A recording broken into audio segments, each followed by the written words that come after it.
Ini quote yang saya suka banget dan saya sering kali pakai ketika saya mulai mengawali bicara tentang AI. Karena menariknya quote ini tuh dibuat ya oleh si Kaifuli ini, disampaikan itu jauh hari sebelum hebohnya AI seperti sekarang.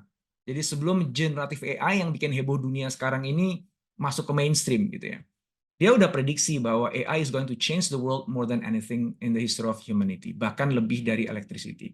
Mas Haris tadi udah menunjukkan gambar ini, di mana electricity itu hanya 35% boostingnya. Jadi kalau kita punya productivity level dengan baseline-nya segini gitu ya, adanya electricity di sana naik 35%. Gitu.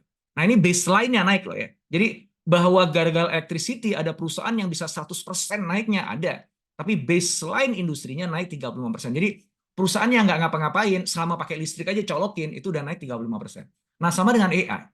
Jadi perusahaan ini dalam tanda kutip ya dia nggak benar-benar optimalkan AI-nya, pokoknya dicolok aja AI di dalam perusahaannya itu naik 50%.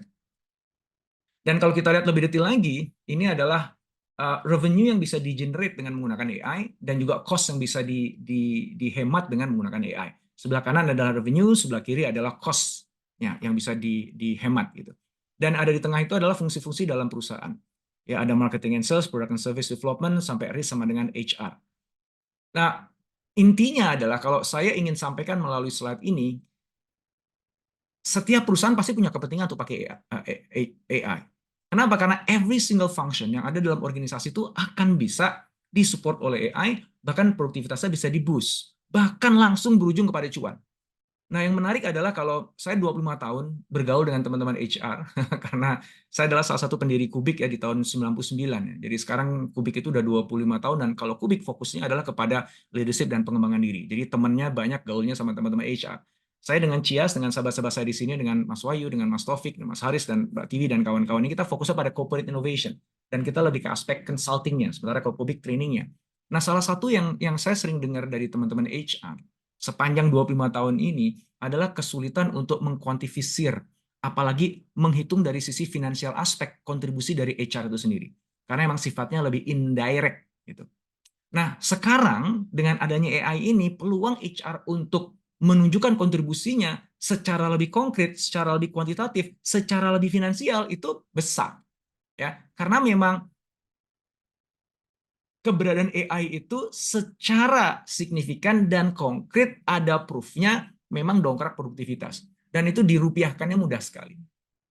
Nah, maka kalau kita adalah praktisi HR, kita nggak boleh mengabaikan AI ini. Karena kalau kita abai, tetangga kita nggak abai, dan mereka lagi all out habis-habisan nerapin AI.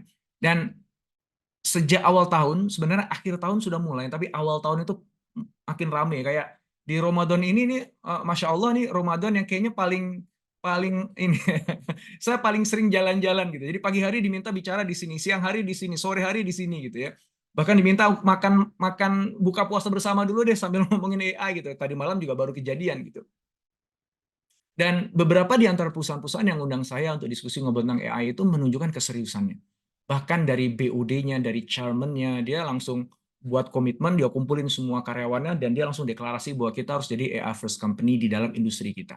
Ya. So, sebegitulah apa ya, gelora untuk implementing AI. Kenapa? Karena bukti AI itu works itu memang udah kelihatan. Nah, the question is, bagi kita pelaku HR, gimana kita implement AI itu? Sementara saya berasumsi teman-teman semuanya nih agak repot lah kalau misalnya minta tolong IT ya, departemen IT untuk mengadopsi AI-nya atau bantuin kita untuk buatin AI system dan lain sebagainya gitu. Maka yang saya share dengan teman-teman semua ini adalah semua hal yang bisa kita lakukan secara mandiri tanpa bergantung sama departemen yang lain, khususnya IT. Gitu. Karena ada satu asumsi di kepala banyak teman-teman HR bahwa kalau udah ngomongin teknologi kan harus urusannya sama IT gitu. Ya enggak? Ya memang pasti akan selalu misalnya kaitannya dengan privacy gitu ya. Security itu pasti nanti orang IT pasti akan cawe-cawe itu karena dia punya kepentingan itu dan kita juga harus comply dengan itu kan.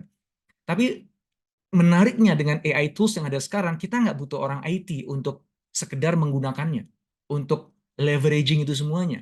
Ya, karena mudah banget diakses, sebagian besar free bahkan gitu. Ya, tinggal kita pintar-pintar aja cara makainya dan memastikan bahwa security-nya itu terpenuhi.